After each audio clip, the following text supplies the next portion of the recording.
El festival Ensems estigué molt interessat des del primer moment en programar esta iniciativa que tingui el Festival Chopin de Valldemossa, d'encarregar a 24 compositors espanyols del moment 24 rèpliques per als 24 estudis de Chopin.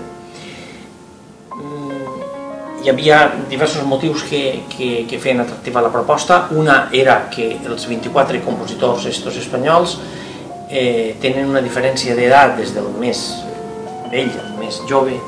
de 44 anys, vol dir que abarquen 3 generacions de compositors. També que dins d'aixòs 24 compositors, com no podia ser d'una altra manera, hi ha 3 compositors valencians, que són Poro García, César Cano i Miguel Gálvez Taronger. I també perquè se mos va ocórrer des del principi fer com una utilització pedagògica del projecte, que consistia en fer un concert com qualsevol altre, és a dir, en 2 intèrprets, un intèrpret que en aquest cas és Juan Francisco Lago, que toca els preludios de Chopin, i un servidor que toca les rèpliques, però també fer un altre programa que involucrarà alumnes, és a dir, donar l'oportunitat a alumnes que s'aproparen al projecte i pogueren tocar la música de Chopin, que era la més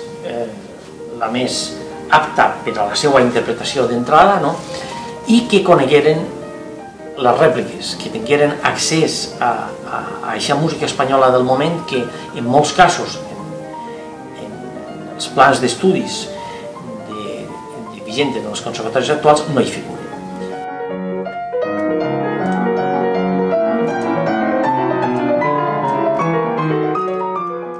Per la nostra part és tot un plaer poder participar en aquest projecte Ensems del que estava parlant Bartomeu, i tant pel fet de tindre l'oportunitat de tocar aquests 24 preludios de Chopin, però també alhora poder gaudir i conèixer de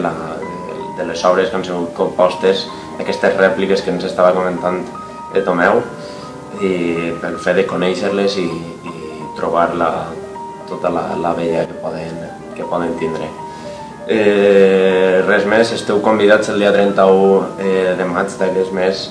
ja des de ben pront en el Conservatori Belluters de València, i estem segurs que gaudireu.